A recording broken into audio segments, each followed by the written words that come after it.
Big boss के घर में एक और पूजा भट्ट पनपती हुई नजर आ रही हैं। जी हाँ, ऐसा दर्शकों का कहना है, वो भी दीपक चौरसिया को देखने के बाद। जी हाँ, सबसे पहले तो अगर मैं दीपक चौरसिया की गेम के बारे में बात करूं तो फिलहाल उनका बस घर में यही गेम है कि वो किस तरीके से लोगों के पीठ पीछे बात कर रहे हैं, किस तरीके से अपनी इमेज एक समझदार पर्सनालिटी की तरफ लेकर जा रहे हैं।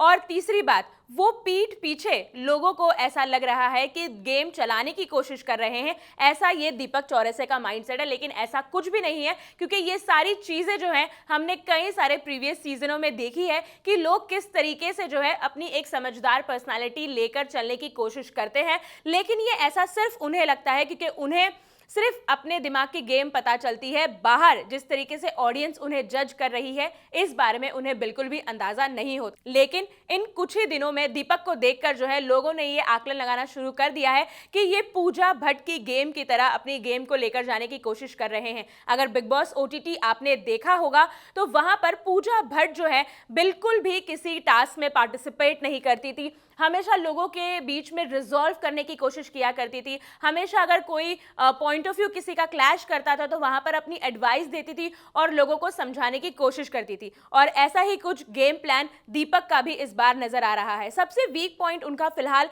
अगर मैं बिग बॉस के घर में कह लूं तो ये है कि वो फिजिकली फिट नहीं है, जिस वजह से वो बिग बॉस के घर में टास्क करते हुए नजर नहीं आ सकते। लेकिन फिर भी अगर बिग बॉस में कोई टास्क हो रहा है तो उनको नॉमिनेट करने की जगह बिग बॉस के घर में कोई और लोग नॉमिनेट हो जाते हैं जो टास्क करेक्टली परफॉर्म नहीं करते। हालांकि टास्क तो दीपक भी परफॉर्म नहीं कर रहे हैं, लेकिन फिर भी वो इन सारी सिचुएशन से जो है कि बचकर आगे निकलते हुए जाते हुए नजर आ रहे हैं। और ऐसा ही कुछ पूजा के गेम में होता था, जहां पर बिग बॉस का कहीं ना कहीं अगर मैं कह लूं बायस्ड, इंटेंशनली अनइंटेंशनली एक सपोर्ट जो पूजा को था, कहीं ना कहीं अब इस बार भी वैसा दीपक के साथ देते हुए नजर आ रहा है। हालांकि ये गेम जो है ऑडियंस को काफी क्लियर तरीके से नजर आ रहा है, लेकिन फिलहाल घरवाले अब इस बात से अनजान हैं।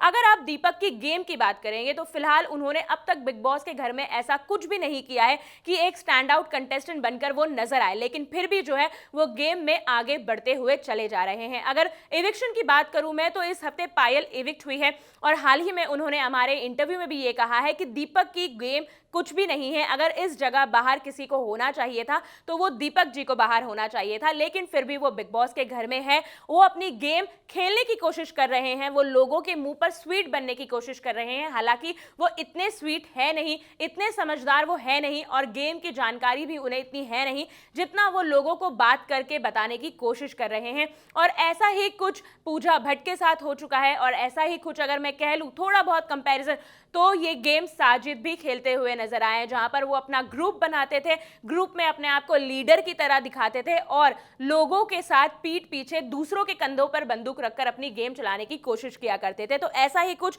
फिलहाल तक का दीपक का गेम नजर आ रहा है। अब दीपक के इस गेम को कितनी जल्दी घरवाले या फिर अनिल कपूर जो है एक्सपोज करते हुए नजर आएंगे, ये देखना आने वाले वक्त में काफी दिलचस्प होगा। आपकी क्या राय है? आपको क्या लगता है कि आखिर दीपक चौरसिया का गेम बिग बॉस के घर में कितने हद तक सही है, कितने हद तक स्ट्रांग है, या फिर क्या बहुत जल्द वो इस घर को अलविदा कह देंगे? हमें कमेंट करके जरूर बताएं और ऐसी ही खबरों को हमारे चैनल पर फॉलो करना ना भूलें।